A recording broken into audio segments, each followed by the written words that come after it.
Hello mga idol, nandito tayo sa Lucena Public Market para mag-ambush interview na naman ang ating mga idol. At kasama ko ngayon si Idol Eva. Idol Eva. Ito na, para sa 100 pesos, Idol Eva. Ito, ang aking katanungan para sa iyo. Kung ang Tagalog ng melting ay natutunaw, ano naman ang English ng nasasaktan? 1, 2, 3, hurt! It hurts! Or hurting! Ay!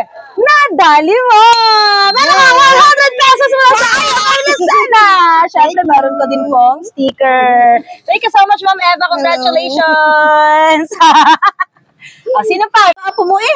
Ibayaan mo na. Huwag ka nang maingay dyan. Okay. Ito lang bayad. Mga idol, nasagot na nga po ng tama ni Ate Eva ang katanungan natin kanina. Kaya 100 pesos ulit ang mapapanalunan ng idol natin. At syempre, kasama ko ngayon si Idol Merna. Madam Merna. Ma'am Merna, ito ang aking katanungan. Madali.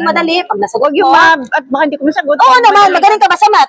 Hindi nga eh. Hindi, kaya mo to. Mapurol na. Okay, ito ha. Madam Merna, Ano? kung ang sagot sa 3 plus 2 ay 5, ano naman ang sagot sa 3 times 2? Ay, 1, 2, 3, 6? Oh, 6. Ay! Nadali mo! May 100 pesos ka mula sa IFM! Thank you very much. 100! O, meron ka po bang mga gustong ipa-shoutout? O, ayun, pagkakataon mo na. Lahat-lahat, paringgan mo na lahat. Ay, ano mga kapitbahay mo, mga namimiss mong mga kamag-anak. Baka tayo na. Thank you. Para may gusto kong sabihin talaga, ha? Oo. Sige. Family mo na lang. Kumusta sa akin mga family? Sana sila lagi nga. Nasa mabuting kalagayan. Bait ang lumanay naman. Mga idol, nandito pa rin tayo sa Lucena City Public Market. At syempre, kasama ngayon natin si Idol Sabel. Idol Sabel! Woo! Eto na. Nasagot ng mga idol natin ng mga katanungan, kaya meron siyang 100 pesos para mapanalunan ito. Para sa nadali mo itong aking katanungan para sa iyo, Idol Sabel. Sa history, mahilig ka ba sa history? Ha? Kaya CB ka. CB ka daw. Ngayon, kung ang ibig sabihin ng AD ay Anno Domini, which is the Latin word for in the year of our Lord, ano kaya ang kahulugan naman ng BC? 1, Before Christ. 2, 3, before Christ! Ay! Nadali mo!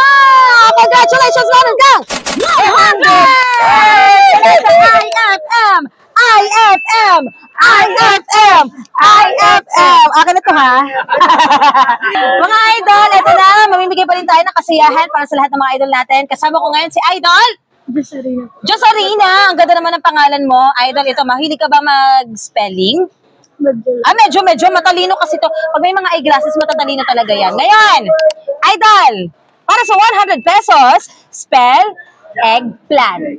Letter E, G, G, P, L, A, N, T. Eggplant. Eggplant!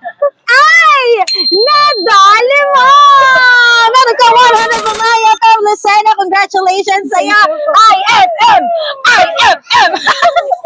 Thank you. Tatago ka pa, ha? Shoutout ka na, lahat mo. Sabihin mo na. Ay, lahat mo sa'yo. Hi po, sa mga taga. Sawadi ka ba? Mga idol, mamimigay pa rin tayo ng last 100 pesos. At syempre, kasama ko ngayon si Idol. Delia Remedio. Pangalan mo? Delia Remedio. Si Delia Remedio. Ito, napakadali na katanungan natin ito. For sure, ginagamit mo rin ito. Ngayon, ang aking katanungan para sa 100 pesos, ano ang bagay na pinagsasampayan ng damit na kadalasang pinamamalo ni nanay? Ano ang bagay na hanger? Hanger! Ay! Nadali mo! Congratulations sa mga 100 pesos mula sa IFM Lucena! Fanatic, ha? Salamat po. Salamat. 106.3 Lucena.